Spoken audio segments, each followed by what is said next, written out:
เป็นยังฮันเอาโดดรถเกี่ยวพี่น้องเอ้ยปลายังโอ้ปลาดุกน้อยเอาไปมาอันน่ะแอดรถละพักกันโดดรถนี่ ปะรถมัดปุ่นผู้หนึ่งกำลังโดดขึ้นพ่อปลาโอ้ปลาหลายนะให้นี่ปลาดุกน้อยเห็นบ่โอ้พอดีได้หันซ้ำนั้นเนาะ2 ตัวโอ้ปลาคอพร้อมสำคัญเจ้าของว่าสั่นเด้ โอ้ยมาโมทันพี่น้องเอ้ยเพิ่นกำลังสิแล้วละแต่ว่าเฮามาสังเกตเบิ่งนี่คือสิบ่แม่นเกี่ยวเข่าดอกจักเกี่ยวเข่าหรือเกี่ยวดอกหญ้าบ่ฮู้ รู้สึกว่าจะเหลืองอารามไปเด้เบิ่งเข่าไหมพี่น้องหญ้าอีหยังบ่แน่ใจดอกสีเหลืองๆหั่นน่ะเต็มเลยเข่ากับหญ้าทอกันยังวะโอ้รุ่นนี้อันตรายหลายแสดงว่าควบคุมหญ้าบ่ได้นาเจ้านี่นะเป็นรถกระสอบพี่น้องสำหรับคันนี้รถกระสอบว่าสิเลียนนำหั่นแหละพอกระเทือนสิลงแลนนำละเพราะว่าแล้วเลยเด้มาบ่ทันเพิ่นพอดีไปเห็นช่วงท้ายแต่บ่แน่ใจเดี๋ยวสิถามเอาก่อนว่าเพิ่นสิไปต่องานใดอีกบ่ถ้าว่าเพิ่นสิไปต่อเดี๋ยวเฮาจะเอาบรรยากาศมาให้ทุกท่านได้เบิ่งอีกพี่น้องเดี๋ยวรอจังหวะให้เพิ่นกลับให้แล้วจุดนี้ซะก่อนโอ้เก่าแท้ก็ว่าพี่น้องรถคันนี้4 ปีผ่านมาแล้วว่าซั่นเด้ตามเจ้าของเพิ่นเป็นรถแบบรุ่นไฮใส่กระสอบเนาะไฮใส่เป่าเป็นคูปต้า DC 70อายุการใช้งานเพิ่นก็ยาวนานแล้วแหละ4 ปีแล้วบ่ได้ก็ในปัจจุบันนี้ก็ใส่ไปนำซ่อมไปนำว่าซั่นเด้ บ่ค่อยดีปานใดแล้วแต่ว่าก็พอไปได้แปลงไปซ่อมไปหั่นละวะเด้เพิ่นหลังจากเพิ่นแล้วเราก็ขึ้นมาจุดนี้จอดเจอเด้ออยู่นี่เลยกำลังปรึกษากันว่าไปงานใดต่อเดี๋ยวเฮามาเบิ่งรถเพิ่นก่อนพี่น้อง ปากเดิมๆพี่น้องสลับรถรุ่นนี้เนาะบ่ได้แต่งเลยประมาณ2 เมตรปลายคิดว่าน่าจะอยู่ประมาณ2 เมตรปลายพี่น้องแต่บ่แน่ใจว่าปากเท่าใดเฮ้ยเบียร์เหล้าอ่ะเบียร์เหล้าเบียร์คนลาวคนจริงใจแม่นบ่ เดี๋ยวมันช่วง ป้าตัวพี่น้องเอ้ยเบิ่งแม่ไอ้หนุ่มรถเกี่ยวมีเบียร์ติดมาพร้อมเลยแม่นบ่อาหารที่ข้าวมีวัด พุ่นน่ะพุ่นป้ามีเบียร์มาพร้อมแก้เมื่อยใส่ได้หนูวะโอ้ได้หลายตัววะหั่นใส่เบิ่งจักตัวปลาเกี่ยวเข่าก็ได้หนูพร้อมจับขึ้นมึงดูตัวใหญ่ซ้ำใด2ปัดโท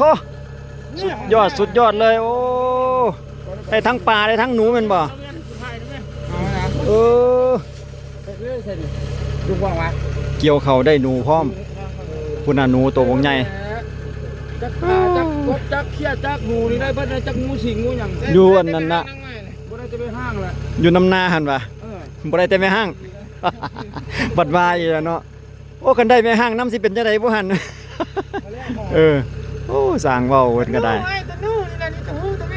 โอ้จังซี่แหละพี่น้องเอ้ยตรงไห้ตรงนาอยู่สปป.ลาวบรรยากาศเฮ็ดเวียกไปนำได้อาหารการกินได้กับแก้มไปพร้อม โอ้4 ปีรถคันนี้พี่น้องเก่ากึกเลยเป็นรถเดิมๆทุกอย่างเดิมๆหมดปากก็บ่ได้แต่งเอาพักเครื่องนี่ก็ดีอยู่ไสได้จักร้อย 5 ต้น1 2 3 4 5 6ประมาณ6 7 เป่านี่บ่นี่ครีเอเตอร์เพิ่นมาถ่ายอยู่ในระหว่างการติดต่อเจ้าของเขาว่าซั่นเด้ยังโทรติดต่อเจ้าของเขาบ่ได้ว่าจะไปต่อหรือจะพอซำนี้สลับมื้อนี้เนาะเพิ่นกำลังโทรนำกันอยู่ว่าเจ้าของเขาจะสะดวกเกี่ยวมื้อนี้บ่ลักษณะนี้แหละเบิ่งรถเพิ่นไปพังๆก่อนพี่น้องนี่เก่าแท้เก่าว่า ลาดสัตว์ป่าลาดเนี่ย หมองขนาด คือว่าแหละรุ่นรถคันนี้นี่แปลงไปน้ำเพราะว่าอายุหลายแล้ว เออ เบิ่งมีแต่น้ำมันคราบน้ำมันทั้งนั้นเลยโอ้สุดยอดสุดยอดรถสร้างได้นี่ได้ รถที่มาเนาะ เดิมๆเนาะรุ่นนี้หายใส่กระสอบ จะเป็นลักษณะนี้ทาง เอาลงรถเอาลงนี่ ก็ในปัจจุบันนี้ก็หลายคนถ้าว่ามีผู้ใดที่ว่าเพิ่นออกมาใหม่ก็จะบ่เห็นแล้วเนาะรถรุ่นอันกระสอบรุ่นนี้นี่เนาะส่วนหลายก็จะเป็นแบบรถรุ่นออกมาใหม่ๆที่ว่ามีอุ้มมาพร้อมส่วนหลายรถกระสอบนี่เขาจะเลือกใช้กันผู้ที่ซื้อใหม่เขาก็บ่ซื้อแล้วสำหรับรถรุ่นนี้เนาะอยู่ทางสปปลาวก็ยังบ่ทันได้ทั่วถึงกันอยู่ดอกพี่น้องเอ้ยสำหรับรถเกี่ยวข้าวอยู่ทางลาวนี่ก็ได้ยังขาดเคินกันถึงฤดูแท้ๆนี่บ่ทันเด้จังว่าบางพื้นที่ก็อาจจะมีการเส็งราคากันได้ก็มีขึ้นราคากันทันนะเพราะว่ามันบ่ทันอีหลีกับว่าช่วงฤดูมันแท้ๆหันรถมีหน่อยพี่น้องราคาจะแพงอีกตอนหน้านี่แต่ในปัจจุบันนี่ก็ยังไล่หนึ่งกันถึกเป็นเงินไทยนี่ก็ประมาณ700หรือ800 บาทต่อ1ไร่ละเด้ราคาธรรมดาทั่วไปหั่นนะ700-800 บาทต่อ1ไร่แล้วย้อนว่ารถมันมีหน่อย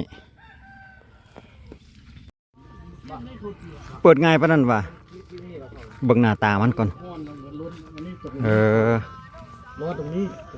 โอ้เป็นตะแกรงเป็นวงเดือนเนาะคล้ายๆนั่นตู้ปั่นข้าวคือกัน อันเดียวกัน เนาะระบบเดียวกันแต่มัน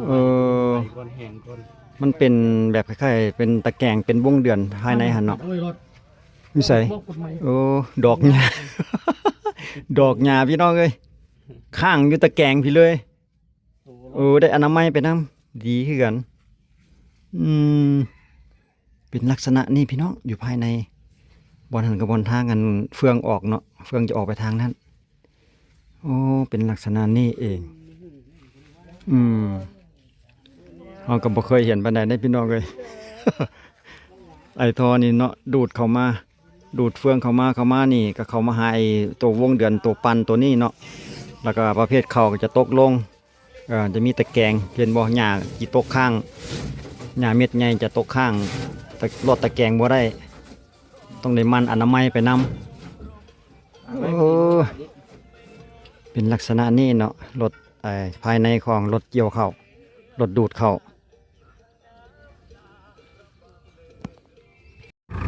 เอาลุยงานต่อสำหรับคูโบต้า MU 4602ไอ้นุ่มรถเกี่ยวลุยงานต่อโอ้ยกมือไทยแล่เลยหลังจากสำเร็จงานนี่แหละเพื่อนก็จะไปต่องานใหม่ได้พี่น้องเอ้ยไปแล้วไปแบบนิ่มนวลเลยสำหรับ DC 70